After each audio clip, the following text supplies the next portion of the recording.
നിങ്ങളറിയുമോ, തലശ്ശേരിയിലെ ഒരു ഫസൽ വധം നമ്മൾ കേട്ടതല്ലേ? ആ ഫസൽ വധത്തിന് ശേഷം ഒരു UK സലീം എന്ന് പറഞ്ഞൊരു DYFIക്കാരൻ കൊല്ലപ്പെട്ടു. അത് കൊന്നത് NDFകാരാണെന്നാണ് CPM പറഞ്ഞത്. NDFകാരെ പ്രതി ചേർത്തു. ആ സംഭവത്തിൻ്റെ ഒരു പശ്ചാത്തലം പരിശോധിച്ചാൽ CPM ഭീകരതയുടെ ഞെട്ടിപ്പിക്കുന്ന കഥകളാണ്. നമസ്കാരം. കണ്ണൂർ ഇളകി മറിയുകയാണ്. കണ്ണൂരിലെ ശക്തി കേന്ദ്രങ്ങളായ CPMൻ്റെ കോട്ടത്തളങ്ങൾ പൊട്ടിത്തകരുകയാണ്. മാർക്സിസ്റ്റ് പാർട്ടി അണികൾ തമ്മിലുള്ള അടിയല്ല ഇപ്പോൾ നടക്കുന്നത്. മാർക്സിസ്റ്റ് പാർട്ടിയുടെ പ്രമുഖരായ നേതാക്കന്മാരുമായുള്ള അടിയാണ് ഇപ്പോൾ നടക്കുന്നത്.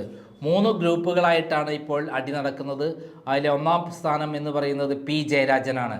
PR ആർമി എന്ന പേരിൽ അറിയപ്പെടുന്ന ഒരു സ്വകാര്യ സോഷ്യൽ മീഡിയ സംഘമുണ്ടാക്കി ഈ കണ്ണൂരിൽ ഏറ്റവും ശക്തിയോടെ നിൽക്കുന്ന P ജയരാജനും ആണ് ഏറ്റവും കൂടുതൽ CPM അണികളിൽ സ്വാധീനമുള്ളത് എന്നാണ് അറിയപ്പെടുന്നത്. എന്നാൽ മനു തോമസ് രംഗപ്രവേശം ചെയ്തതോടെ ഇന്നലെ വരെ അത് കറപിറളാത്ത രാഷ്ട്രീയ പ്രവർത്തനത്തിന് പേരുകെട്ട P ജയരാജൻ്റെ എല്ലാ യശസ്സും പൊട്ടിത്തകരുകയാണ്. അദ്ദേഹം ഒരു മയക്കുമരുന്ന് അതേപോലെ സ്വർണ്ണക്കള്ളക്കടത്ത് മാഫിയ തലവനാണെന്നും കൊലപാതക കൊട്ടേഷനുകളുടെ തലവനാണെന്നുമുള്ള പ്രചരണത്തിനാണ് ഇപ്പോൾ പ്രാമുഖ്യം വന്നിരിക്കുന്നത്. അദ്ദേഹം ഇന്നലെ വരെ ഉണ്ടാക്കിയ എല്ലാ തരത്തിലുള്ള അദ്ദേഹത്തെ ഇമേജുകളും അദ്ദേഹം ഒറ്റ നിമിഷം കൊണ്ടാണ് മനു തോമസ് തകർത്ത് കളഞ്ഞത്. അതേപോലെ തന്നെ അദ്ദേഹത്തിൻ്റെ മകൻ ജെയ്സനാണ് ഈ കൊട്ടേഷൻ സംഘങ്ങളെയെല്ലാം നിയന്ത്രിക്കുന്നത് എന്നുള്ള മനു തോമസിൻ്റെ പ്രസ്താവനയും അതിഭീകരമായ രൂപത്തിലാണ് മാർക്സിസ്റ്റ് പാർട്ടിയിൽ വിള്ളലുണ്ടാക്കിയിരിക്കുന്നത്. അവിടെ MV ജയരാജനാണ് മറ്റൊരു ഗ്രൂപ്പിൻ്റെ നേതാവ്. MV ജയരാജനാണ് മനു തോമസിന് എല്ലാ സഹായങ്ങളും ചെയ്തു കൊടുക്കുന്നതെന്നും P ജയരാജനെതിരെ ശക്തമായ നടപടി ആരംഭിക്കാൻ വേണ്ടിയുള്ള നടപടികൾ തുടങ്ങിയതെന്നുമുള്ള ആരോപണമാണ് വന്നത്. അതിന് കാരണം ഇപ്രാവശ്യത്തെ പാർലമെൻറ്റ് ഇലക്ഷനിൽ MV ജയരാജനെ തോൽപ്പിക്കാൻ വേണ്ടി P ജയരാജൻ ശക്തമായ നടപടികൾ എടുത്തു. PR ആർമി ഉപയോഗിച്ച് വോട്ടുകൾ മറച്ചു. K സുധാകരനും BJP സ്ഥാനാർത്ഥികൾക്കും വോട്ട് മറച്ചു എന്നുള്ള വലിയ തരത്തിലുള്ള ആരോപണമാണ് MV ജയരാജനുള്ളത്.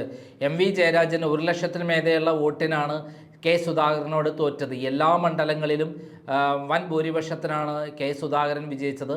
ധർമ്മടത്തും അതേപോലെ മട്ടന്നൂരും മാത്രമാണ് 2000-3000 വോട്ടിന് പിടിച്ചു നിന്നത്.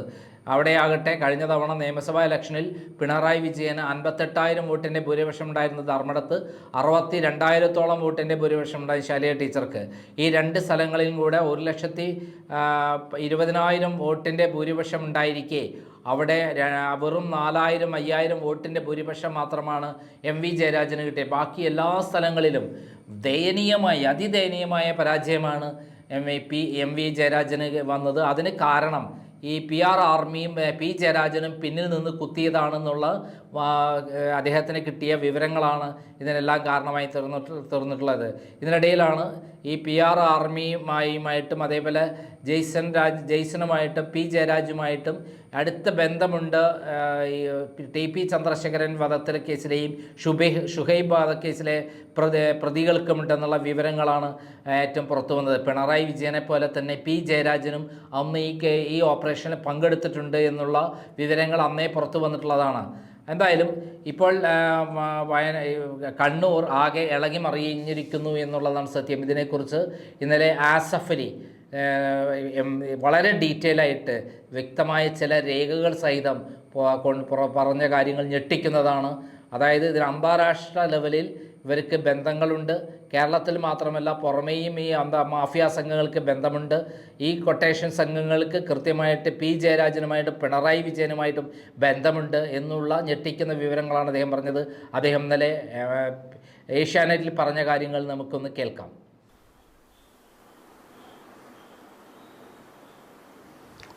വിനു, ഇപ്പോൾ പുറത്തു വന്നുകൊണ്ടിരിക്കുന്ന വിവരങ്ങളും പരസ്പരമുള്ള തമ്മിലടിയും വാക്പോരുമെല്ലാം നമ്മളിത് പണ്ടേ പ്രതീക്ഷിച്ചതാണ്. കാരണം കണ്ണൂർ ജില്ലയിൽ മാർക്സിസ്റ്റ് പാർട്ടി ഭീകരപ്രവർത്തനം അഴിച്ചുവിടാൻ തുടങ്ങിയിട്ട് ഇന്നലെയോ അല്ല. അത് ഭരണമുള്ളപ്പോഴും അവർക്കതിന് സാധിച്ചിട്ടുണ്ടായിരുന്നു, ഭരണമില്ലാത്തപ്പോഴും സാധിച്ചിട്ടുണ്ടായിരുന്നു. കേരളത്തിലെ ഇന്ത്യയിലെ മറ്റ് അംഗീകൃത രാഷ്ട്രീയ പാർട്ടികൾക്ക് പല പോഷക ഘടകങ്ങളുണ്ട്. യുവജന വിഭാഗം, വനിതാ വിഭാഗം, വിദ്യാർത്ഥി വിഭാഗം, കർഷക തൊഴിലാളി,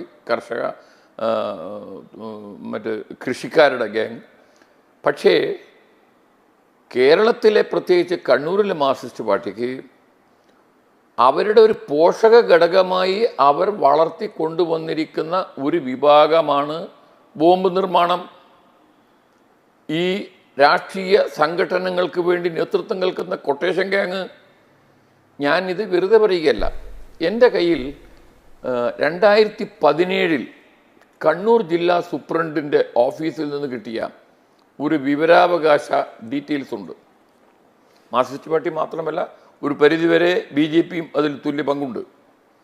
അതിൽ പറയുന്നത് 26/3/91 12/5/17 ഇടയിലുള്ള 25 വർഷം കണ്ണൂർ ജില്ലയിൽ കൊല്ലപ്പെട്ട രാഷ്ട്രീയ സംഘടനം എന്ന് മാധ്യമങ്ങൾ വിളിച്ച് പേരിടുന്ന കൊല്ലപ്പെട്ട ആളുകളുടെ എണ്ണം 106. 106 പേരെ 108 പേരെ കൊല്ലപ്പെട്ടു. അതിൽ 13 കോൺഗ്രസ്സുകാർ. അവർ കൊല്ലപ്പെട്ടത് ആ കേസുകളിലെ പ്രതികൾ മാർക്സിസ്റ്റുകാരാണ്. ഒരു കോൺഗ്രസ്സുകാരനെ കൊന്ന കേസിൽ BJP പ്രതിയാണ്.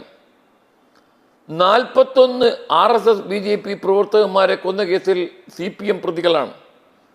37 CPM പ്രതികളെ കൊന്ന കേസിൽ BJPക്കാർ പ്രതികളാണ്. 2 CPMക്കാരെ കൊന്ന കേസിലാണ് കോൺഗ്രസ്സുകാർ പ്രതികളായത്. ഈ 25 വർഷത്തിനിടയിൽ ഒരു സാവരി ഹോട്ടലിൻ്റെ നാണു K. സുധാകരനെ പ്രതി ചേർത്ത നാൽപ്പാടി വാസു കേസും.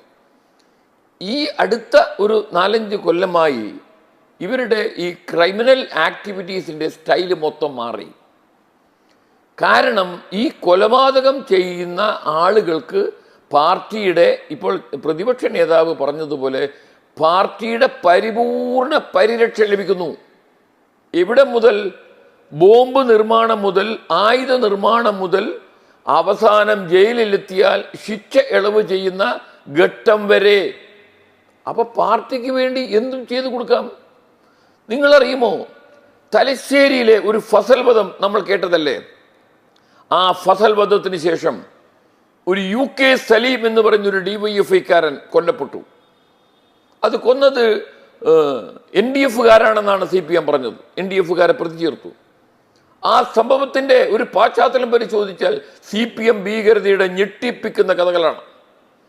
ആ UK സലീം മരിക്കുന്നതിൻ്റെ തലേ ദിവസം മറ്റൊരു പ്രതി അദ്ദേഹത്തിൻ്റെ വീട്ടിൽ മാഹിയിലെ മദ്യഷാപ്പിൽ മദ്യപിച്ച് അദ്ദേഹത്തിൻ്റെ വീട്ടിലെ കോലായി വരെ എത്തിച്ചു കൊടുത്തു, മുറ്റം വരെ എത്തിച്ചു കൊടുത്തത് UK സലീമാണ്. പിറ്റേ ദിവസം കാണുന്നത് ഈ വീട്ടിൽ നിന്ന് 3-4 കിലോമീറ്റർ ദൂരെയുള്ള റെയിൽവേ ട്രാക്കിലാണ് ആ ചെറുപ്പക്കാരൻ്റെ ബോഡി കാണുന്നത്. ആ ചെറുപ്പക്കാരൻ പറഞ്ഞത് എന്താണെന്നറിയുമോ?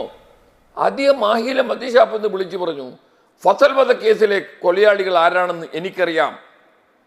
അപ്പം UK സലീം പറയുന്നു, ഒരിക്കലും അദ്ദേഹം അങ്ങനെ ഒരു ആത്മഹത്യ റെയിൽവേ ട്രാക്കിൽ ചാടി ആത്മഹത്യക്ക് സാധ്യതയില്ല. ഞാനാണ് അദ്ദേഹത്തെ വീട്ടിൻ്റെ മുറ്റം വരെ എത്തിച്ചു കൊടുത്തത്. തലേ ദിവസം നടക്കാൻ സാധിക്കാതെ മദ്യപിച്ച് അവശനായ ഒരാളുടെ റെയിൽവേ ട്രാക്കിലേക്ക് കാണുന്നു. കുറച്ച് ദിവസം കഴിഞ്ഞപ്പോൾ ഒരു മിസ്റ്റീരിയസ് സർക്കംസ്റ്റൻസിൽ UK സലീമും കൊല്ലപ്പെട്ടു. അപ്പം പാർട്ടിയുടെ ഈ കില്ലർ ഗാങ്ങിനെ ആരെതിർക്കുന്നുവോ അവരെ എല്ലാം ഇല്ലായ്മ ചെയ്യുന്നു. ഞാൻ ചോദിക്കട്ടെ, TP ചന്ദ്രശേഖരൻ കേസിലെ പ്രതികൾ ജയിലിൽ നിന്ന് നടത്തിയ ഓപ്പറേഷൻസ് നമ്മളെല്ലാം കണ്ട് കേട്ട് മനസ്സിലായതല്ലേ? അവർ ജയിലിൽ നിന്ന് നടത്തിയ ഓപ്പറേഷൻസ് എന്താണ്? കള്ളക്കടത്തിന് പൊട്ടിക്കൽ, കവർച്ചയാണ്. നമ്മുടെ ED, ഞാനതാ പറഞ്ഞത്, സംസ്ഥാന കേന്ദ്ര ഏജൻസികളുടെ കൊള്ളരുതായ്മയോ അല്ലെങ്കിൽ ഈ ക്രിമിനൽ ഗ്യാങ്ങിനെ അനുകൂലിച്ചുള്ള നിലപാടുമാണ് ഈ കുറ്റകൃത്യങ്ങളെല്ലാം ഇത്ര ഭീകര മുഖമുണ്ടായത്. ED 2 മുഖ്യമന്ത്രിമാരെ ജയിലിൽ കിടത്തിയല്ലോ. PMLA ആക്ട് അനുസരിച്ചിട്ട് ഈ കവർച്ച, ഡാക്കോയ്റ്റി, റോബറി, കസ്റ്റംസ് ആക്ട് പ്രകാരമുള്ള കുറ്റം ഇതെല്ലാം ഷെഡ്യൂൾഡ് ഓഫൻസാണ്.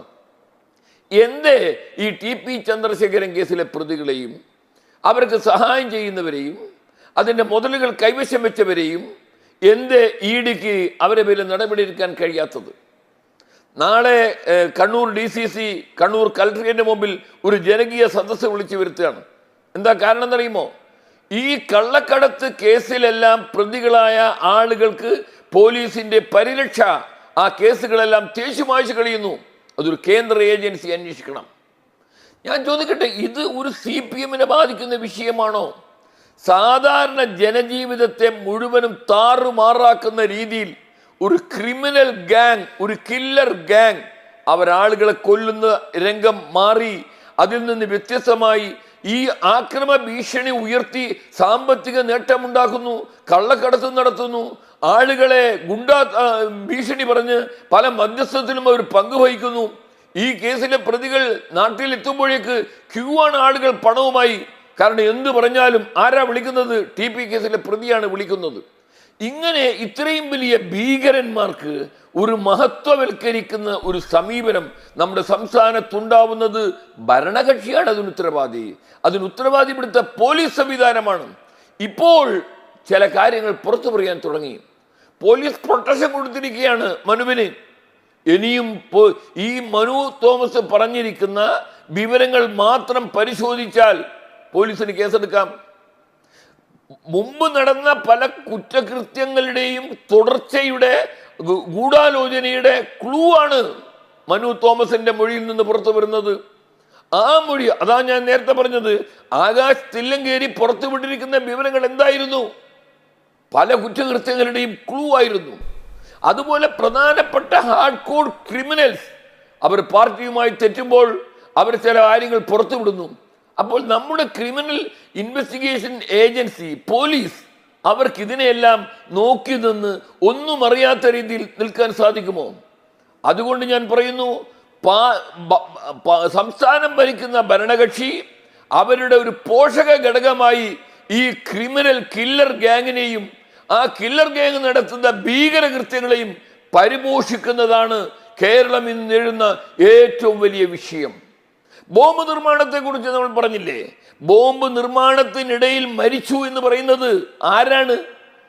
അത് കുറ്റകൃത്യം ചെയ്ത ആളുകളാണ്. ഞാൻ എൻ്റെ കൈവശം ഒരു അനധികൃത എക്സ്പ്ലോസീവ് കൈവശം വെച്ചാൽ ദാറ്റ് ഈസ് എൻ ഒഫൻസ്. അവർക്ക് എവിടുന്നാണ് അതിൻ്റെ നോഹൗ, അതിൻ്റെ ശാസ്ത്രവിദ്യ കിട്ടിയത് എവിടുന്നാണ്? അതിൻ്റെ ഫിനാൻസ് എവിടുന്നാണ്? അതിൻ്റെ മാർഗങ്ങൾ ഇവിടുന്നാണ്? ഏതെങ്കിലും കഴിഞ്ഞ ഒരു 30-40 വർഷമായി, അതായത് 1980 ശേഷം കണ്ണൂർ ജില്ലയിലെ ബോംബ് നിർമ്മാണ കേന്ദ്രങ്ങളുടെ എല്ലാം പാട്രണേജ് ആർക്കാണ്? CPM-നാണ്. അവർക്ക് ഫിനാൻസ് കൊടുത്തതാരാണ്? CPM ആണ്. ഞാൻ ചോദിക്കട്ടെ, ഇന്നലെ നമ്മൾ ചർച്ചയിൽ പറഞ്ഞതാണ്, 1980 മാർക്സിസ്റ്റ് പാർട്ടിയുടെ MLA ആയിരുന്ന രാജഗോപാല മാസ്റ്ററുടെ കൈവശം ബോംബ് പൊട്ടി. എത്രയോ ബോംബ് നിർമ്മാണ കേന്ദ്രങ്ങളിൽ സ്ഫോടനമുണ്ടായി, ആളുകൾ മരിച്ചു. പുല്ലിയോടി എന്ന് പറയുന്ന കതിരൂർ പഞ്ചായത്തിലെ ഒരു ഗ്രാമത്തിൽ ബോംബ് പൊട്ടി 2 പേർ മരിച്ചു. ഒരാളുടെ 2 കൈയും പോയി.